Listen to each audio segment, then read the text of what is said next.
Ito ang Presidential Broadcast Service. Radyo Pilipinas. Radyo Publiko ng Bagong Pilipinas para sa Bagong Pilipino. Naghahatid ng mahahalagang balita at impormasyon na guugnay ng pamahalaan sa sambayanan. Tulay sa himpapawid ng serbisyo publiko. Radyo Pilipinas. Radyo Publiko. Ang boses ng Pangulo. Sa Iloilo, Radyo Pilipinas. 585 AM. Usapang Agrikultura. Ang inyong source of daily agri-news. Talakayang siksik sa kaalaman. Hatid ang impormasyon mula sa pamahalaan. Pagpapayaman sa ating mga likas na yaman para mas mapaunlad pa ang isa sa mga paunahing kabuhayan sa ating bayan. Usapang Agrikultura. Dito lang sa Radyo Pilipinas. Raising livestock is a demanding but rewarding way of life. From the quiet hours of dawn to the bustling activity of the market, every step requires dedication and skill. Today, we take a closer look at the journey of a hardworking farmer as they tend to their animals and bring them to the Leon Livestock Auction Market. As early as 12 a.m., Manong Edwin wakes up and ready to begin his day. He carefully prepares his livestock for transport, ensuring they are in the best condition for the auction market. By 1 a.m., he and his team pull their stocks, making their way to the Livestock Auction Market, or LOM.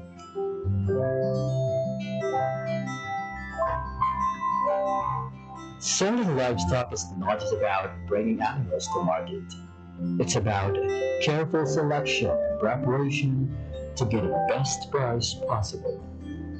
Sellers and buyers start arriving, eager to engage in the Western trade.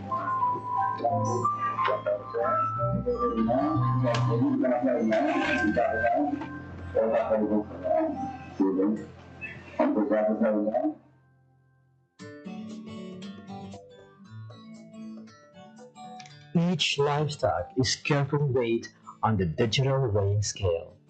After weighing, every animal is assigned a number, making it easier for buyers to track their chosen stocks.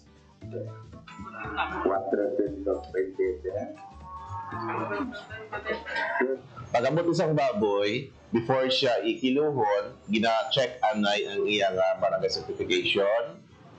And then, hindi, why isang kiluhay nga matabo unless nga why pa maabot ang buyer. At saka, while nga nagakilo, katanaw man ang mga farmers na kung sabihin, mabalaan nila kung pila ang kilo sa ilang baboy.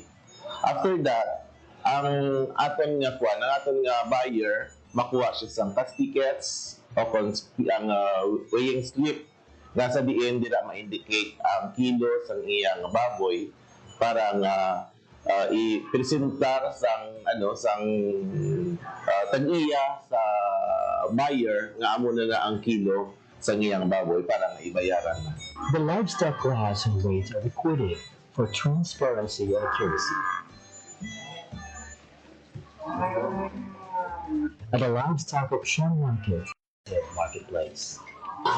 Ang advantage kid ma'am kay man sang before ang mga baboy yawan kami ka pangita kang amon nga kung sino ang mabakal usually ga sa tinda lang ang dalaganan kano mo gadlagan ang tagiya sa market and then ipa sa manug iyaw. Unlike subong kung may auction market may mga buyer kita halin sa sagwa sa mga city pag sa ibang lugar nga nagakadto diri. So hapos lang gid ang hapos lang gid ang pagbaligya sang baboy ka mga tao diri sa Leon, usually mga member. Ang LEPA kag ang mga member ya nagapasalamat gid sa LOM kay man naging matawhay, naging mahapos amon kung paano namon ibaligya ang amon mga baboy kag ang presyo hindi kami mapirdi kang presyo sa pagbaligya ka baboy. Kay man sa una, ang baligyaan ay pamata lang, tapos kisa hindi pa sigurad ang kung pila kilo ya. So, Kung sumahon mo kisa sa may kapital mo agin isapit di ka pa. Unlike may loan, makakita kita ka mga buyer nga alin sa gwa kag hindi masyadong mag-stagnant amon baboy diri sa Leon. Kay siyempre may mga buyer kita kay kung ang tinda lang hindi man kasarang itong kay sa pagkadamo ka agresya diri sa Leon. A long-standing tradition of livestock trading thrives in Leon, Iloilo. Established in 1978, the once named as Carabawan has evolved into a vital economic hub, the Leon Livestock Auction Market, supporting farmers, traders, and the local government. From January to July 2024, the Leon Livestock Auction Market recorded a total transaction value of 177,740,900 pesos. The highest revenue came from hogs, contributing 78.1 million pesos, followed by cattle at 62.2 million pesos, and carabao at 33.6 million pesos. This continuous economic activity highlights the market's vital role in sustaining local livelihoods and regional agricultural growth. Just to give you the idea, Leon, before we have challenges na facing in the management of our livestock auction market. Well, one of those is the limited facilities that includes the shed, and then the problem on drainage, and then the manual weighing, of course. Before we've been doing that, and also the limited access of the traders, because of lack of promotion. And we have a long duration of transactions during that time. It took the personnel around 10 hours, just to complete the transaction, or just to just to give the services to our clients as well, and also a limited revenue. I am appealing, nagapangabay ako sa mga pumuluyo natin sa Banwakang Leon that buliligan natin dyan. Not only nga nag-benefit kita, kang atin nga pangabuhian di dyan, kag ang atin lagi kada ginalantaw nga mas makabulig pagid sa economy kang atin pumuluyo. Kami naman di dyan sa munisipyo lokal kang Banwakang Leon, rest assured that we will do our best as mayor of this town. Himuon naman ang tanan-tanan para mas ma-improve pagid kag kilalahan ang Banwakang Leon, not only the summer capital of the province of Iloilo and Major updates.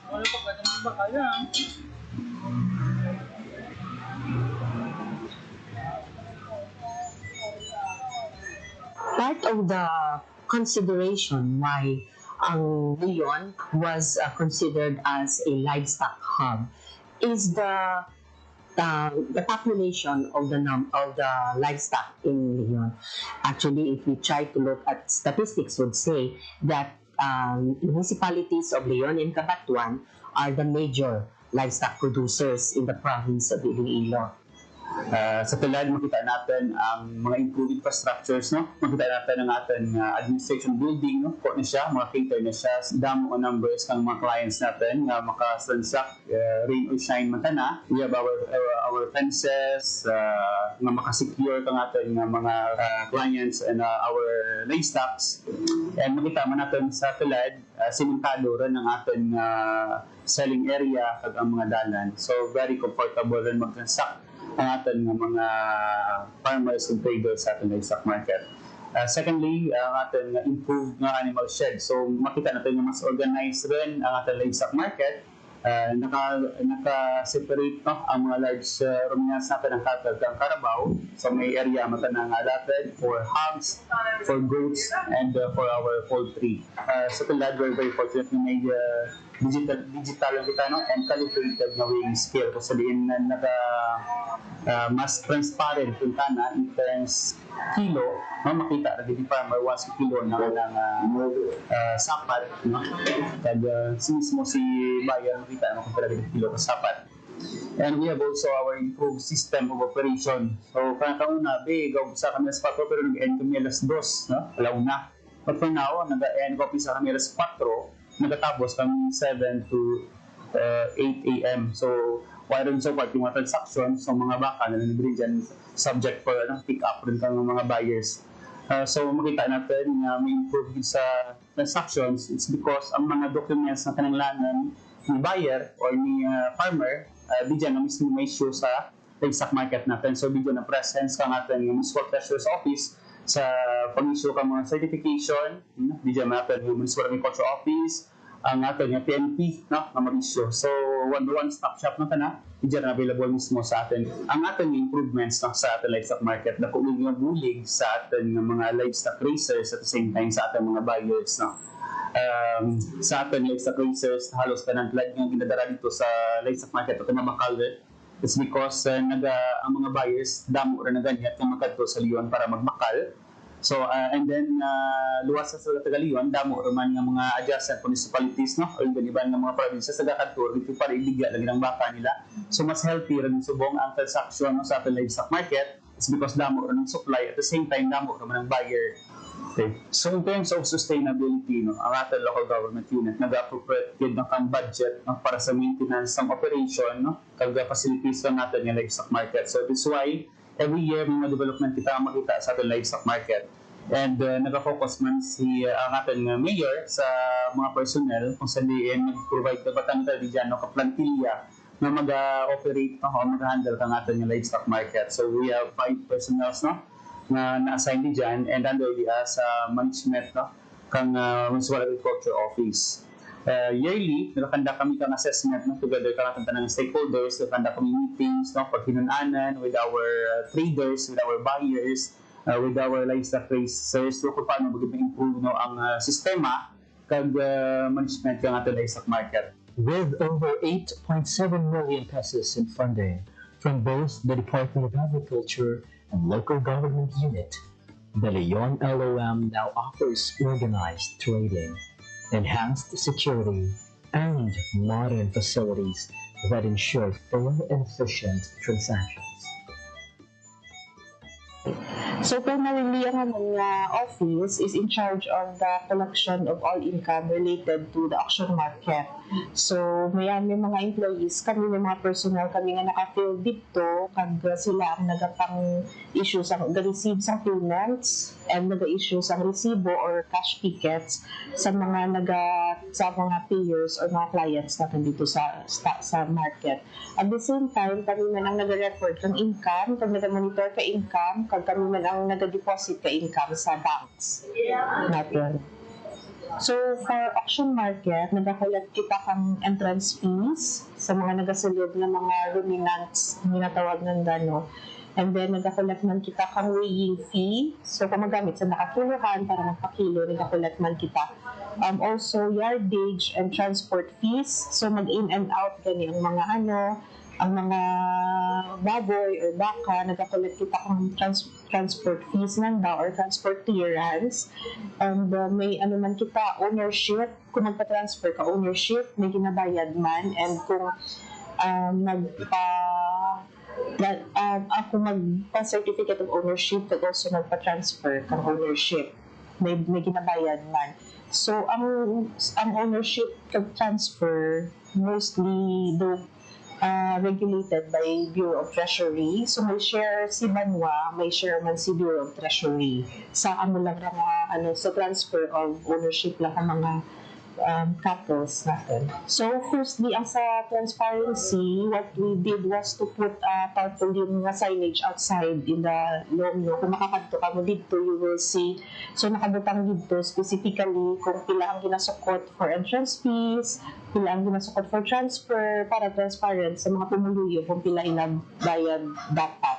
No, para ma-avoid ang mga overcharging. And also, gina-remind din naman ng mga nag-post man kami dito nga always ask for receipt. So, this is to ensure na kung ano yung nabayad ka mga farmers or mga pumuluyo, nagasulod kita na sa may kang banwa, sa tundo ka banwa, no? Para magamit natin sa mga picture ng mga projects. So, ang part ng ato na income sa atin na auction market is exclusively used sa market na mismo, no? So, why na nag-inform. But part of it, nag-inform ta na sa general fund sa munisipyo. So, for example, mga entrance fees, kag mga kilo, ang makulat naman din dyan, ginabalik din naman to invest sa may auction market natin. And also, aside from that, ang mga pundo nga halin sa national na ma-receive natin, ginaano man natin to improve ang ating auction market. Once a stock is sold, it is transferred to the holding shed while necessary documents are processed. Before finalizing the sale, sellers and buyers must complete all required certificates, permits, and clearances. These include the disinfection clearance, animal health care certificate, and the local transport permit. Additionally, necessary fees such as the permit fee, municipal business tax, garbage collection fees, and environmental fees must be settled. With all documents and payments in order, the transactions are completed, ensuring a seamless and efficient livestock trading process at the LOM. Behind every thriving livestock market is a team working tirelessly to keep things running smoothly. From ensuring fair trade to helping farmers and buyers connect, the Agribusiness and Marketing Assistance Division of the Department of Agriculture Western Visayas plays a key role in making the livestock auction market a success. So we have different livestock auction markets region-wide, and dalawa sa ating mga auction markets or LOMs are being modernized with the help of the Department of Agriculture, AMAD, BEI, and of course with the help of Japan to KR. Isa nga dito yung Leon auction market at isa yung Sibalom auction market sa Antique. So we are regularly conducting progress monitoring ng ating project given it's a very important trading center for our livestock animals, especially dito sa probinsya ng Iloilo. And as our indicator sa kanilang performance, we are regularly monitoring the transactions. Yung volume ng transactions natin sa auction market, we are also coordinating with the AI when it comes to animal welfare. So kailangan natin i-secure na yung mga animals or livestock na dinadala sa ating auction markets are properly proper yung handling. So, isa yun sa ating sinusecure. So, part yun ng ating capacity enhancement sa ating mga management team or staff doon sa LGU Leon. Mayroon tayong allocation when it comes to repair and maintenance. So, kailangan natin i-repair at maintain ang ating system, the facility, because it's a shared facility for our livestock industry players, especially for our farmers, na may napupuntahan silang tamang auction market to give them the right compensation and pricing sa kanilang animals. So we're also securing with our AMAD that we're conducting annual assessment and monitoring and planning workshop with our auction markets region-wide. So Leon is really playing a pivotal role when it comes to the livestock industry. So we already established there Mati ang amuna kani nga dapat kaya nga buwan nga isa pa pirma naman ang prinsipyo para sa pulis pitlaga may ada pulis ni kantor diyan naman kay para biyay la porta shipment available so para okay wala problema man naman diyan baka iti ang tao sige man gapon nga balik ka. As the Leon livestock auction market continues to grow, it remains a pillar of economic resilience and agricultural progress in Iloilo. Through collaboration, modernization, and the commitment to sustainable farming, it serves as an inspiring model for other communities in the country.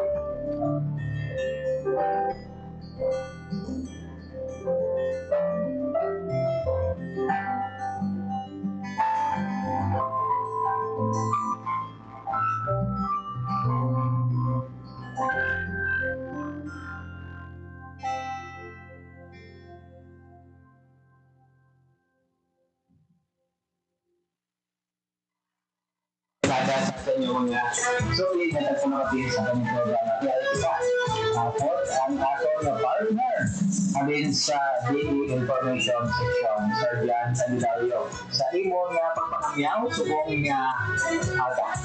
Ang mga listeners, sa aton ng mga followers, sa tanan-tanan ng mga farmers sa Lower Western Visayas, pati man sa aton ng mga fisher folks, sa aton mga agricultural technician, mga farmer leaders, kag aton ng mga agriculturists, municipal agriculturists sa nagkalain-lain ng kabanuhanan sa Western Visayas. Maayong aga sa aton tanan. Good morning sa aton Regional Executive Director Director Dinis Health niya sa duha naton ka maambong. Anong ni sir? Yan ang maambong. Guwapahon kag maanyag. Guwapahon kag maanyag. Nga Regional Technical Directors, Director Carlina Telio and Director Maria Teresa Solis. Sa mga partners naton sa local government units no aton ng mga agricultural extension workers, mga local farmer technicians naton kang farmer leaders, shout out sa inyong tanan no along kita.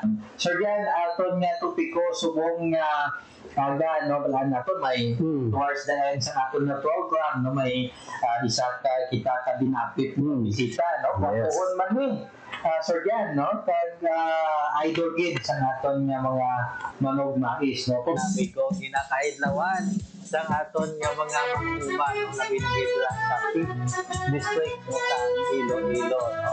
Shout out gali kay Samed Tumagaysay, katangan naton nga mga manog mais, sa Batwasan, Batag.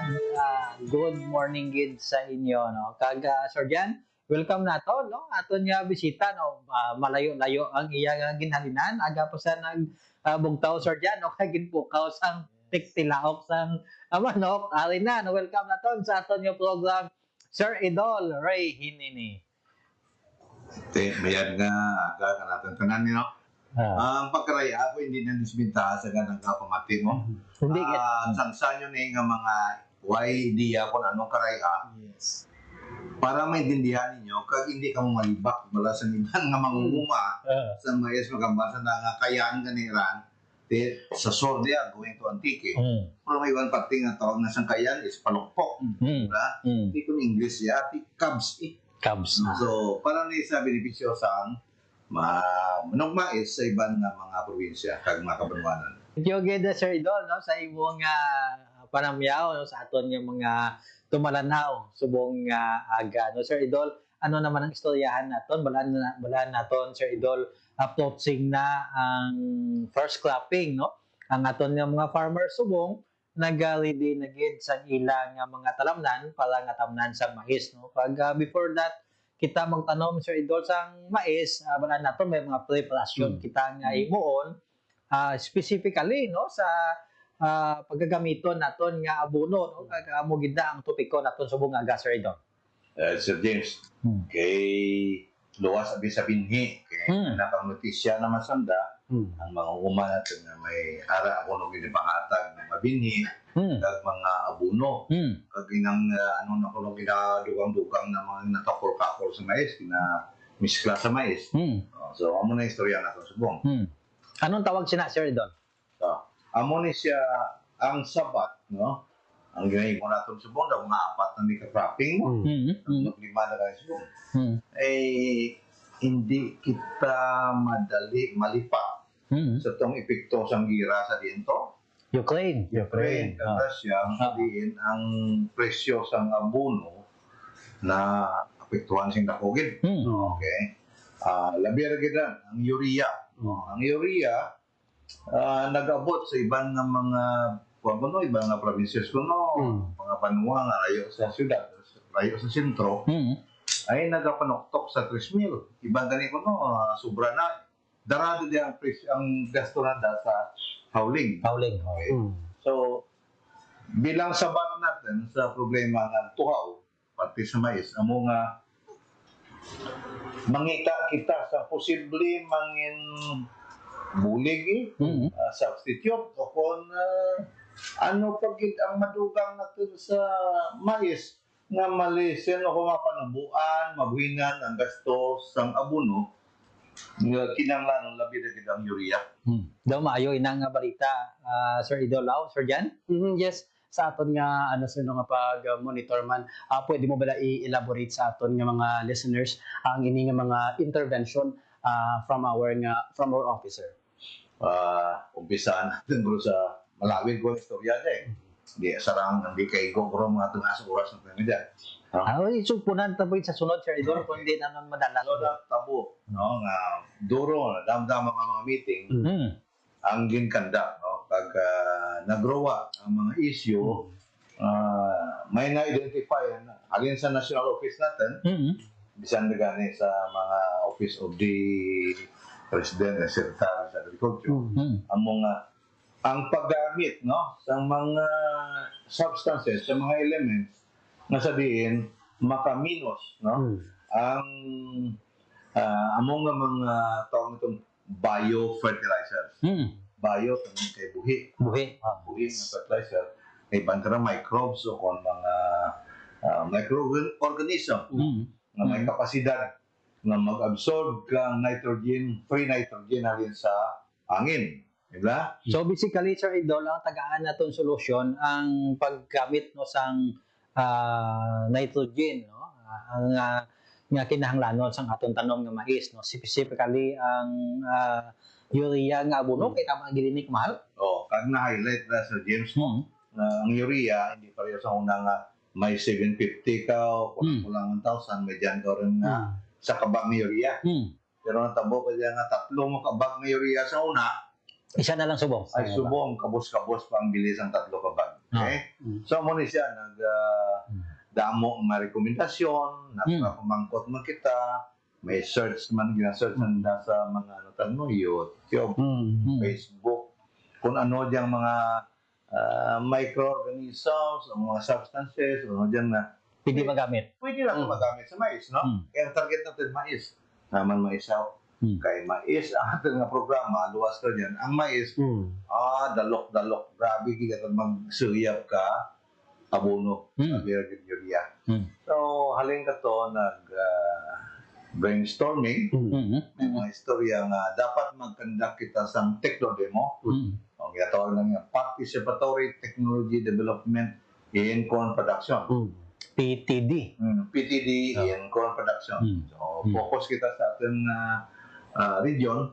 Walang ganing tawa natin yung importansya, panay. Kay panay naman ng taas kung dako nga producer sang mais, yellow corn sa atong region. No? So, sa din na, Sir Idol, yung kandak nga mga participatory technology demonstration. No?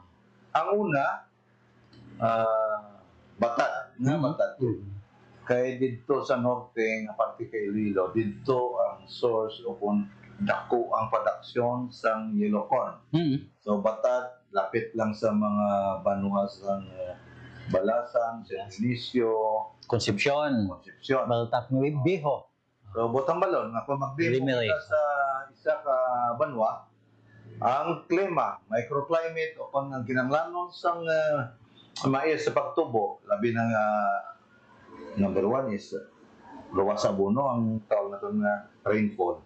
Botang balon, halos pareho ang rainfall pattern kanyang mga kabanwanan sa norte, Iloilo. So, amo na siya. So, batad, nag-upisa kita dito na second cropping sa nagligat paging na tuwing, that's 2023.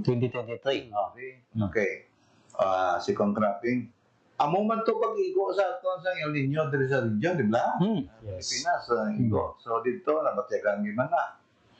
Dito, nag-alam kami. Kag iba, nag-buwinan nila po. Yung palibog bala. Kung paano mabunyagan ang mais dito sa bukid. Importante sila, Sir Idol, may balan nyo si Sir Samib na patubo sa buhok. Kaktob lang kami ito sa Wibis siya. Kasi kung ako naman ni Ganget yan niya. So, ako dito, no?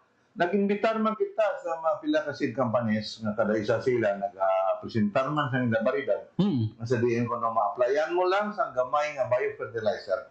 Maga-perform o kung magahulat ni siya na pareho man sa ginbutangan mo sa urea. So may ara nga may ara gid man. May ara nga ang pagbuhin sa kadamon sang urea nagaabot sa 40%. Ano ang 40%? Botang balon, kung nagagamit sa 10 kasako ng urea, buhinan sang 40%, buhinan mo sang 4, 6 na lang. Ay kung magkanto na siya sa kwarta, pila ang presyo ang magbili ang urea abi mga butang naton. Round off na lang para mapos sa itong timpo mahal eh. So 3,000. 3,000 times 6.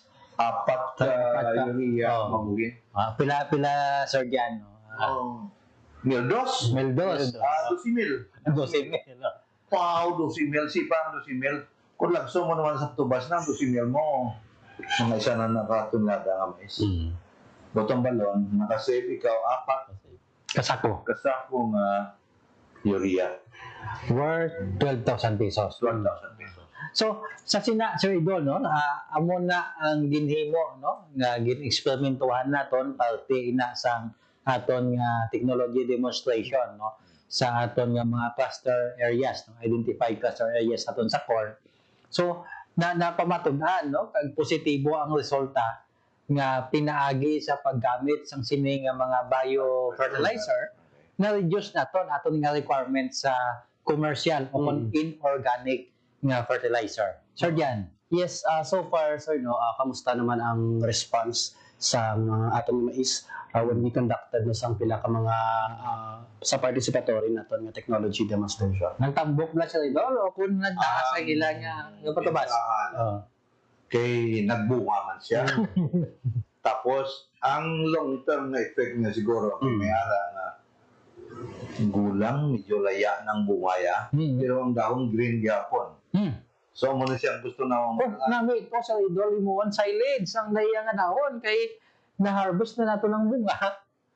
Green pagyapon ng dahon. Isa na kasi gina-propose ko sa ipakaon sa kanding. division. Oo. Nga value adding na siya. Value adding na. Nakatindo pang mais. So, may siya ko na ginimo man to sa ako sa balay. Oo. Dan mamuranti na lang daw kung sa amo plan na stage 1 hectare mo makatao kanimo maghatag sa imo sang at least 15,000 nga kwarta halin pa lang na sa dahon sang mais nagatindog ngayon kuha mas mabaw pero ang iyang bunga pwede mo magulang hindi pa magulang so amo ni siya nga mga gina-recommend ko ang searches sa aton nga research division kay Ma'am Nora Garpa.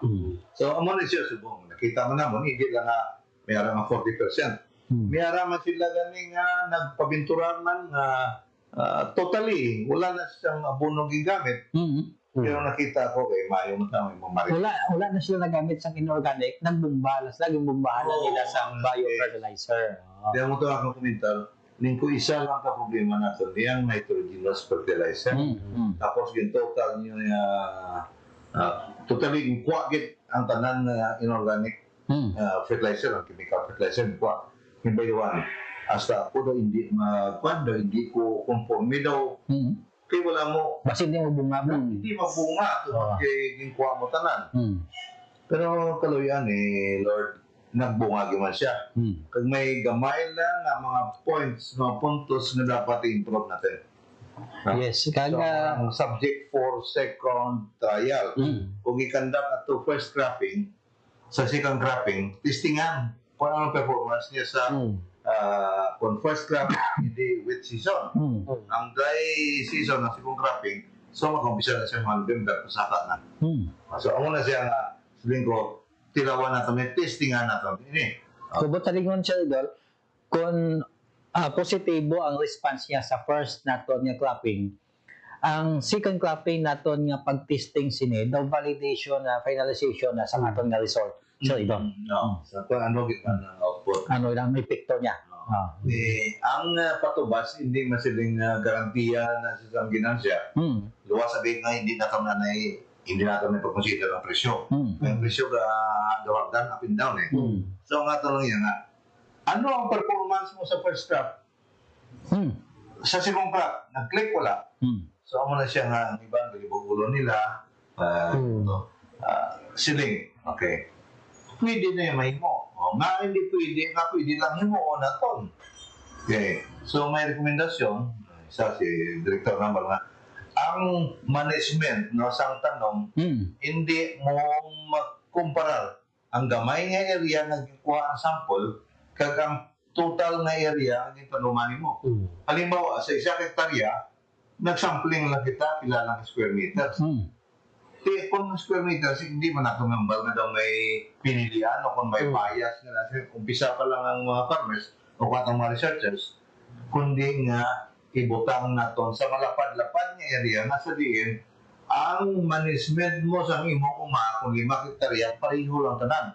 Pero kung ang 1 hectare ko mo lang sing gamay ang porsyon nga para sa sampling daw hindi bisan kami hindi kami komportable nga mag-recommend sa amo na tungkol kay gamay lang area nga mga sampulan. Yes. Now, dami ang aton nga yan ay subong Sir Jan now, no? Pod kay Sir Idol Ray Hinini, no? So, ang aton nga timpo, no? Sa sining episode naton, ginakulang na gid Sir Idol, no? Mula naton sa sunod naton nga pagpangalagad Sir Jan, tagaan naton sang full na gid no nga 30 minutos. O kun isa na gid ko oras, no? Ubus-ubuson naton ang impormasyon halin kay Sir Idol Ray Hinini. Sa subong bitino naton anay ang aton nga mga tumalanaw, no?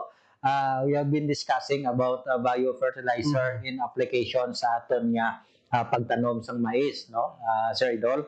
So sa masunod naton nga pagbalik sa aton nga programa, mas mabusisi pagid nga mapamangkot naton no kay Sir Idol, no. So bantayan sa pagsunod naton nga pagpangalagad, no, Sir Idol, sa imo nga mensahe anay subong nga aga sa aton nga mga tumalanaw. Nami, gimana ko sa James nung ginagitian mo kay sa sunod ako gahil pag daw mamati kami liwat kayo mayo hindi ka sa kalboto man. Wala na to na no, Sir Idol, damo hindi may daw sa imo pero kung mag-consultant kasi sa core na hindi na sila yung level sa imo. So mensahe mo sa Idol sa aton yung mga tumalanaw. Konsultant na tayo sa ma-retire tayo. Wala. Doon binatapong ko. Wala. Sige, kita lang kung si Sir James. Hindi lang nung sultan-sultan. Kung gusto ko sila matikatikal. Aram ng Japon. Hindi man may din to. Pwede mo sa Japon matawag. Ang coordination lang natin sa research. Yes. Makita natin. Sa program, naluhay mo sa mga kabataan ko dyan sa opisina, may ako, no? Ang bata ko na sa program, na kinanglan paginman nga ako sa mga binangon, bairong pag magtalong. So, sige, araw na gyapon para sa magmais sa bilog region. Sir Jan, imong parting words no sa aton nga program sa bungad lang.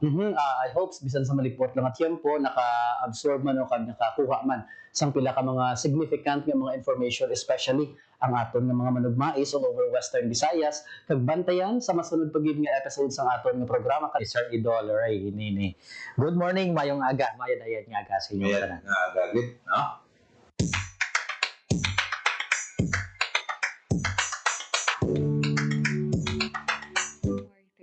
2023, the Department of Agriculture Western Visayas, along with the Organic Agriculture Program and the Bureau of Agriculture and Fisheries Standards, awarded a certificate of accreditation to Aklan Provincial Organic Producers Association or APOPA as an organic certifying body in the province of Aklan. Being accredited under the Participatory Guarantee System, the APOPA performs necessary inspection as a legal entity of DA Bureau of Agriculture Standards. In behalf of the agency, APOPA's core group is responsible to verify that a product being sold or labeled is organic. Magandang umaga. Ako nga pala po si Angel Reyes III. Ako po ay farmer at ako ay ang may-ari po ng Gran Hala Verde Farm na dito po sa Batanaclan. Maraming pumasok na mga oportunidad at mga benepisyo sa hindi lang sa akin pero sa mga kasamahan ko dahil nga sa aming pagpursige sa Participatory Guarantee System. Tumulong talaga na mabigyan kami ng financial assistance. Maliban rin po doon, maraming mga programa na idinaan po sa aming grupo. Mas nagkaroon kami ng lakas na loob na makapadiretso sa aming mga kliyente at sabihin na totoo po kaming organiko. Sa mga kasamahan ko ng mga magsasaka, totoo na mahirap talaga ang farming pero sa umpisa lang yan. Marami na po tayong mga teknolohiya at mga learning na pwedeng maibago natin ang mga lumang tradisyon ng pagsasaka. Pwede mong pagnegosyo ng farming. Lalo na sa organic na pamamaraan na kung saan maliit lang ang iyong ginagasto. Kailangan lang natin makapag-connect at makipag-communicate sa ating Department of Agriculture In the municipality of Aklan, the Apopa Core Group certified 2 women organic practitioners who both engage in organic chicken production. Magandang umaga, ako si Abigail Navarra from Pulo Katibangan, Aklan. Malaking tulong po yung nabigay ng Apopa sa amin dahil po nakatulong sa aming pamilya, sa self ko at sa environment po. Malaking tulong po yung ibigay ng region sa aming certified na farm dahil po meron silang livelihood na binigay sa amin. Yun po is nakatulong sa aming pamilya at sa self ko at sa environment po. Bihira lang ngayon ang mga kabataan na nagpa-farming dahil yung income daw ay mababa lang. Doon ka sa field, nainitan, parang ayaw na humawak ng mga lupa dahil madumi daw. Di nila alam na doon yung malaking kita sa pagpa-farming. Dahil pag sa farming ka is hawak mo yung oras mo, wala kang amo na nag-uutos sa'yo. Farming is dyan, enjoy ka, malaki yung kita mo. At sa mga kabataan, sana po ay mag-engage ng pagpa-farming dahil po tayo po ang pag-asa ng bayan dahil po yung mga farming sa ngayon ay matatanda na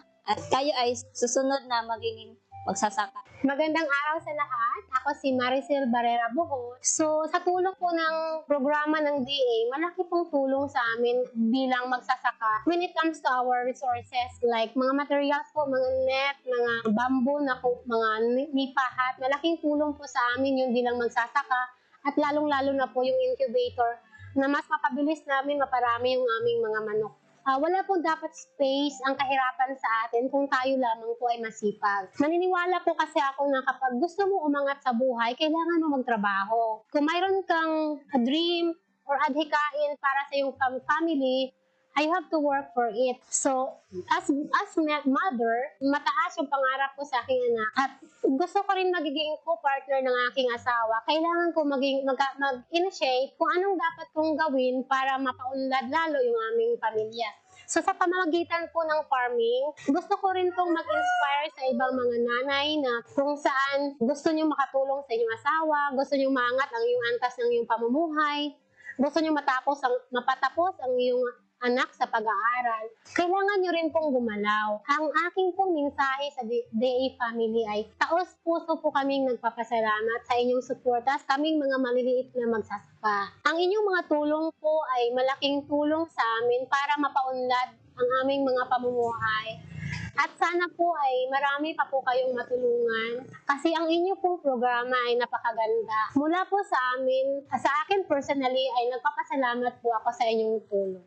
The increase of women and youth engagement in the field of agriculture is apparent, with a strong intervention of the agency to strengthen the value chain of the food system.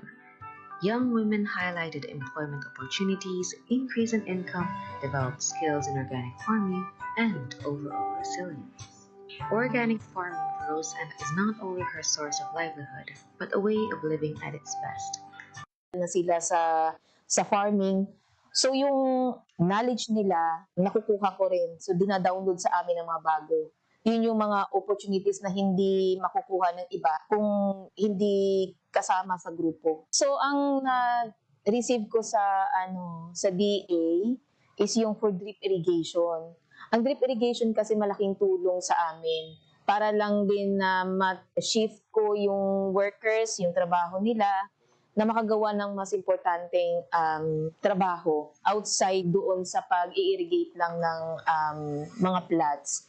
So very thankful naman talaga ako sa DA kasi ang laki ng naitulong nila sa materials. In connection na rin sa natatanggap ko sa DA, talaga magpapasalamat ako sa ATI, sa lahat ng trainings na na-receive namin. So in-encourage ko rin yung mga farmers or yung balak maging farmers sa huli na mahirap siya. Mahirap yung pagiging farmer, especially kung baguhan ka, wala kang idea. Pero pagka nandito ka na, may passion ka sa pagtatanim, may passion ka rin sa pagtulong sa kapwa mo. Kasi once you are an enterprise, once you have a farm like this, makakatulong ka sa community mo in terms dun sa opportunity na nakikreate mo. To be PGS certified organic farmer is an arduous task. Nevertheless, Apopa is greatly honored to be the first group in Western Visayas to complete the endeavor. Forming the group of organic practitioners brought them together in coming up with one goal: which is to become a certified producers, marketers, and develop healthy products that is visible to a bigger market.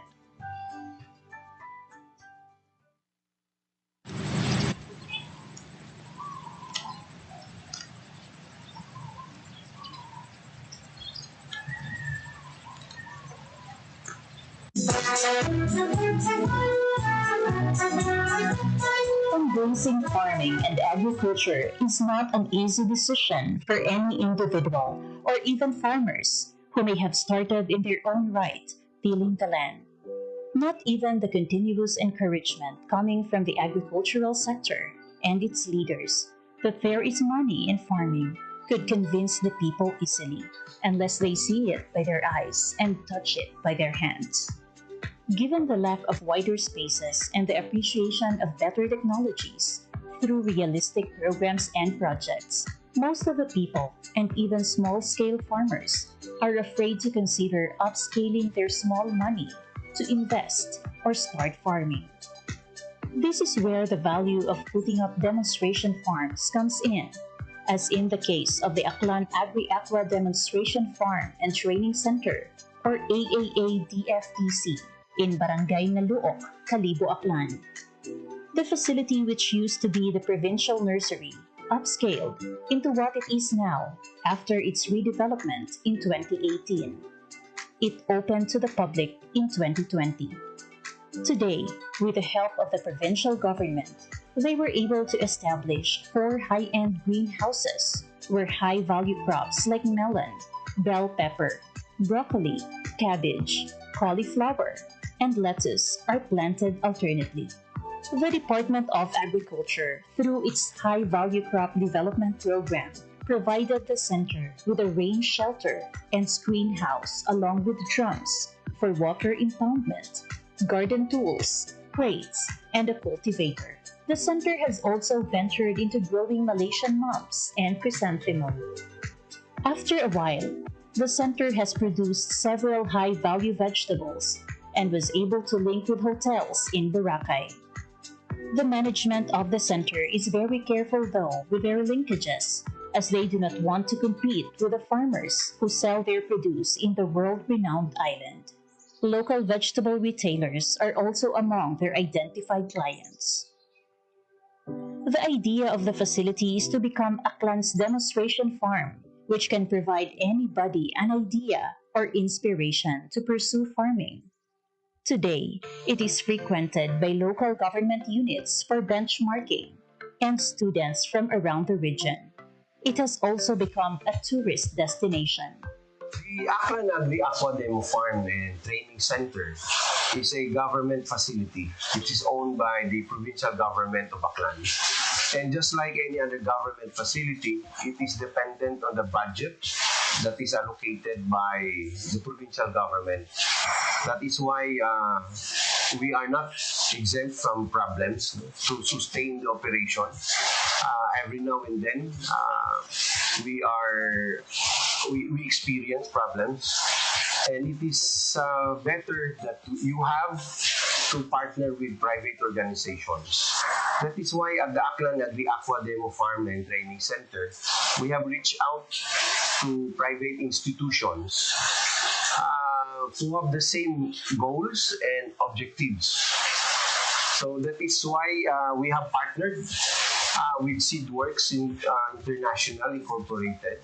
It is an international seed company.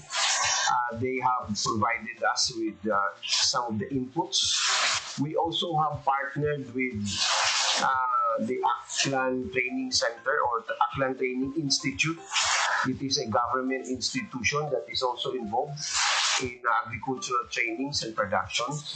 We have also an existing partnership with the Department of Tourism as an agri-demo farm. And not only that, we also have an existing relation with Tate Feeds, the premier feed company for freshwater fishes. We do not just maintain greenhouses. We also maintain communal gardens. These are the traditional way of practicing agriculture or producing commodities. That is why for those who would come, they would also have the experience and would be able to witness some innovations that we introduce on communal gardening. With respect to greenhouse, our greenhouses here is not really that technology savvy.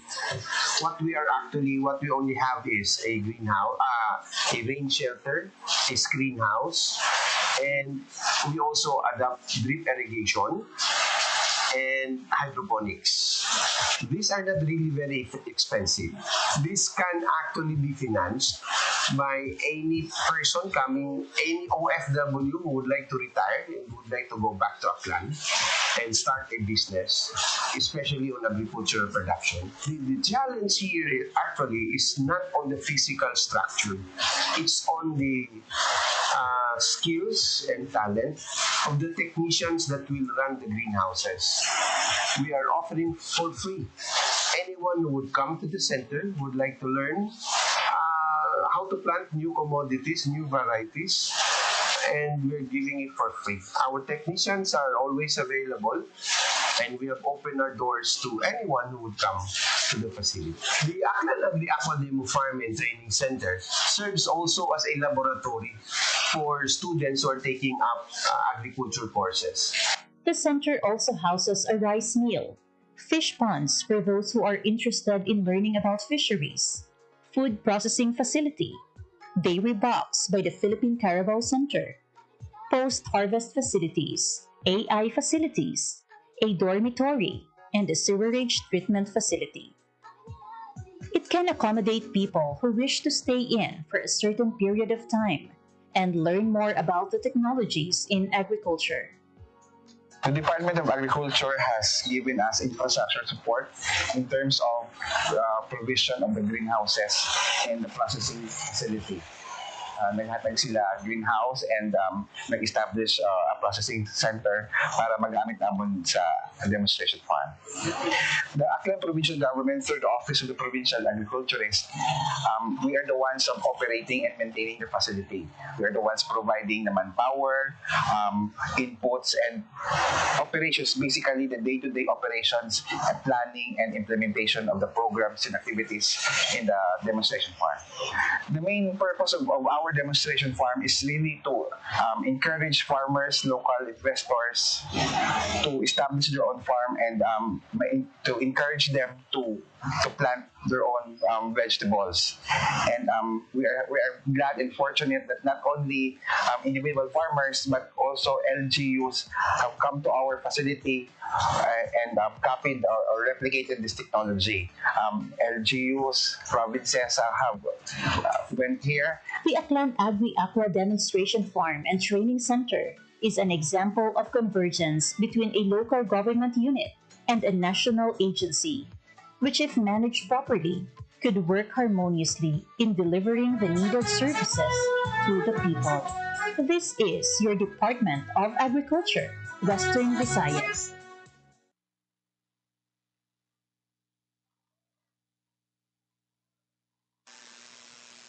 Hatid ay balita, impormasyon at sari-saring kaalaman tungkol sa sektor ng agrikultura sa ating bayan. Usapang Agrikultura kasama ang Department of Agriculture.